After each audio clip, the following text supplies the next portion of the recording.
Pensão vitalícia paga pela empresa. Já ouviu falar disso? Já ouviu de algum trabalhador que recebe uma pensão, um valor mensal pago pela empresa na qual trabalhava? Olha que tema interessante, né? Eu sou Henrique Lima, advogado, você está no canal Compartilhando Justiça. Já peço que você se inscreva no canal, ative o sininho para receber notificação, me segue nas redes sociais, no Henrique Lima ADV, visita meu site henriquelima.com.br, que lá você vai ter esse e outros assuntos. Olha o que eu quero abordar, apesar do título, né, ser forte, pensão paga pela empresa, mas é real, é isso mesmo. Quando a gente fala de acidente de trabalho, de doença do trabalho, de doença ocupacional, a gente sempre aborda a questão dos danos morais, do pensionamento e a questão, às vezes, de um ressarcimento de despesa ou de plano de saúde. E às vezes passa batido. E eu percebo que algumas pessoas nos procuram falando: doutor, eu fiquei sabendo que a empresa pode pagar uma pensão para mim, mesmo eu sendo aposentado. Que é isso? Isso acaba despertando a atenção. Eu falei: vou gravar um vídeo, né, para falar especificamente disso. Olha que interessante. Isso daí não é uma novidade, tá? Não é algo que veio com a reforma trabalhista ou que é recente, uma jurisprudência, não. Isso existe desde que mundo é mundo, vamos dizer assim. O fundamento dessa pensão está no Código Civil, né? A responsabilidade civil, né? Desde a Constituição, que já tem a parte de princípios, o Código Civil é muito claro em falar, lá no artigo 950, que o ofensor indenizará o ofendido com uma pensão proporcional à redução da capacidade de trabalho. Ou seja, se a pessoa trabalha numa empresa e desenvolve, por exemplo, coisas os mais comuns, né, de doença ocupacional é a questão da Ler-Dort e a questão das doenças psiquiátricas, né? Então a pessoa vai lá e desenvolveu uma tendinite, uma Ler-Dort, uma questão ortopédica. E essa pessoa, ela até pode continuar trabalhando, mas ela tem lá uma limitação, digamos assim. Não vou dizer que essa pessoa, que esse trabalhador está completamente inválido. Ele pode trabalhar, só que ele tem mais dificuldade. Por exemplo, se é um problema de Ler-Dort, né, de digitação, ela pode trabalhar, essa pessoa pode trabalhar, só que em atividades onde exige digitação, ela vai ter mais dificuldades. Então a gente fala que nesse caso há uma incapacidade parcial, uma invalidez parcial. E daí como que a lei trata isso? Se a pessoa entrar com uma ação contra a empresa, né, uma ação, pedido de indenização contra a empresa, e essa indenização, tá? E nessa ação de indenização, o juiz vai mandar fazer uma perícia, e a perícia constatar que a pessoa tem o problema de saúde, que esse problema de saúde foi causado pelo empregador, pelo trabalho, por falta de ter móveis ergonômicos, por falta de ginástica laboral, por falta de algum cuidado de prevenção. Se esse problema, além de existir, ter nexo com o trabalho, né, foi causado pelo trabalho, se ele tem impacto na capacidade de trabalho, ou seja, se causa algum tipo de limitação, algum tipo de dificuldade, alguma redução da força de trabalho. E então a pessoa vai ter direito a uma indenização. Geralmente isso, nessas ações, em muitos casos, nem audiência, assim, não tem nem testemunha. Por quê? O juiz fala: olha, é um pedido de indenização por doença ocupacional, então vamos lá direto para a perícia.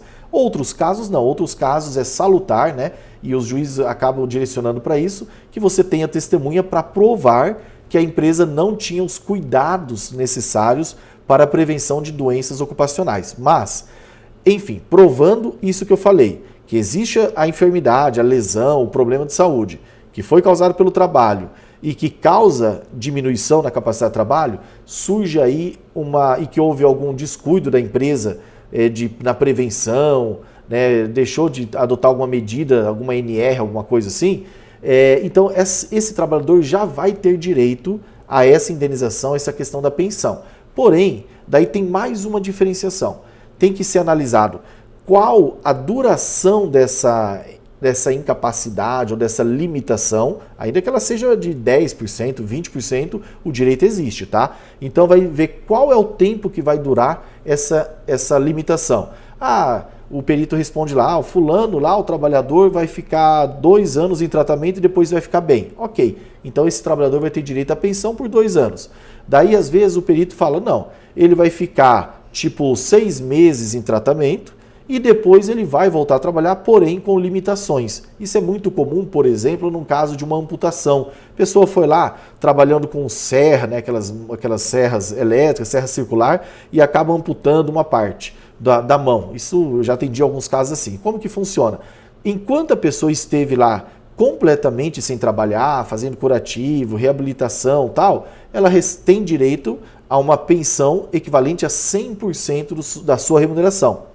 Só que chega uma hora que ela termina a fisioterapia, que ela tem tipo uma alta, mas não quer dizer que ela está completamente recuperada. Ela tem uma alta, mas ela ficou com limitações. É o caso muitas vezes da Ler-Dort também. A pessoa termina o período mais crítico ali, mais agudo das inflamações, né? Ela termina a fisioterapia, os analgésicos e tal, e o médico fala, ó, te libero para voltar ao trabalho, porém você tem limitações. Então você tem que evitar carregar peso, você tem que evitar digitar demais, tem que evitar ficar muito em tal posição. Ou seja, trabalha, mas com limitação.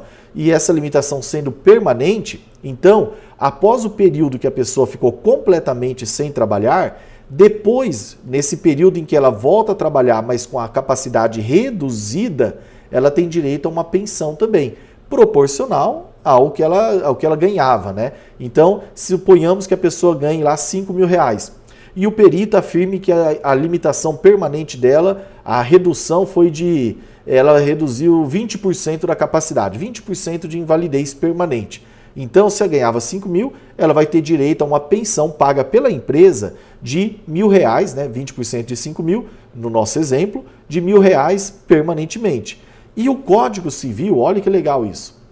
O Código Civil, no artigo 950, parágrafo único mesmo, ele tem uma previsão lá que ele fala assim, se o ofendido, né, a pessoa que foi machucada, não é o juiz que escolhe, nem a empresa, não. Se o ofendido preferir, ele pode pedir para o juiz arbitrar uma parcela única e essa pessoa receber de uma vez.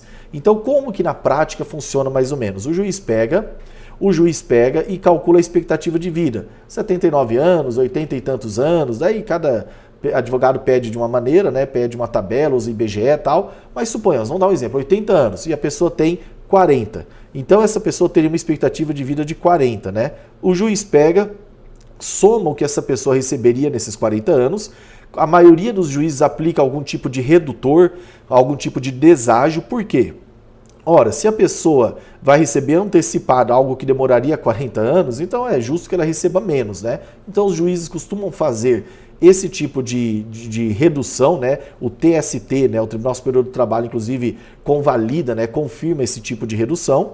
Tipo, geralmente 20%, 30%, 35%, alguns juízes mais pesados, né? Mais 15%, então depende do caso. Mas reduz um pouco o valor, que vai vir uma bolada, e a pessoa ganha essa pensão da empresa. Isso, talvez para você seja uma novidade, mas isso é muito comum. É que geralmente a gente aborda aí esse tema da pensão no meio de outros assuntos, né? E como é algo que costuma ter procura, as pessoas costumam querer saber mais, eu resolvi gravar esse vídeo justamente para ser assim, algo mais específico sobre o tema, tá? Dano moral, pensão, plano de saúde e tal, isso faz parte geralmente da mesma ação. Reintegração, eu tenho vários vídeos aí falando de reintegração também, então faz parte. Mas essa questão da pensão é muito importante, tá? Então se você trabalha numa empresa, desenvolveu uma doença que foi causada ou agravada pela empresa, ou teve um acidente de trabalho e a empresa de alguma maneira teve culpa nisso, teve alguma falha,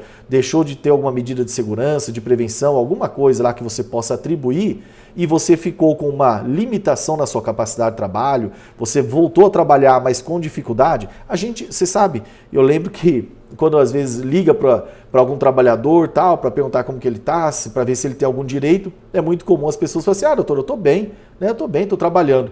Daí quando você vai ver está bem, o ser humano brasileiro, né, ele é muito resiliente. Então a gente fala, estou bem. Mas quando você vai pedir mais informação, mais detalhes, você vê que a pessoa às vezes está mancando, ela não consegue às vezes dobrar uma perna, ela não consegue levantar um braço porque ela sente dor, ela não consegue digitar muito tempo, porque à noite ela sente formigamento, ela sente isso aqui formigando, ela sente aquelas pontadas no ombro. Então, a pessoa fala que está bem, mas muitas vezes está com essas limitações. E no caso de uma LER, por exemplo, já que eu estou falando bastante da LER, às vezes a situação é assim, já virou crônico. Enquanto a pessoa está lá trabalhando, às vezes tem um recadastramento, um mutirão, alguma coisa, ela sente muitas dores, porque as fibras dela já não resistem mais. Então ela trabalha um pouco que seja, às vezes na atividade, já piora. E às vezes, ela afasta daquilo ali, melhora bastante. Não digo que sara, né? Mas assim, 50% melhora. Daí ela volta a fazer atividade ali, volta a piorar. Ou seja, a gente fala que no caso desse já é permanente. Por quê? Porque a pessoa não pode voltar para aquela atividade, já virou crônico. Se ela voltar, ela piora. Então, situações como essa são as típicas que dão direito a essa pensão paga pela empresa. Isso não tem nada a ver com os benefícios pagos pelo INSS e nem com o eventual previdência privada ou eventual seguro de vida que a empresa tem em grupo, seguro coletivo, seguro por invalidez. Não tem nada a ver, isso tem que sair do bolso da empresa. A empresa é que faz o pagamento disso, tá bom? Então é uma coisa que tem que ficar muito claro, que tem gente que fala, ah não, mas eu já recebo do INSS o B94, o auxílio acidente, né, alguma coisa. Não, isso não tem nada a ver com isso, tá? É um outro direito, é a pensão. Esse direito não é só para acidente de trabalho, doença do trabalho. Isso a gente pede também em acidente de trânsito, eu peço muito para servidor público em face da administração também. Lá tem um pouco mais de divergência, mas no âmbito trabalhista, no âmbito de acidente de trânsito também, isso é comum, tá bom? Então espero que esse vídeo tenha sido útil para você. Se tiver alguma dúvida, manda um e-mail para nós, vamos conversar. Entra no meu site, henriquelima.com.br, me segue no Instagram e eu estou sempre compartilhando conteúdos como esse. Muito obrigado e forte abraço.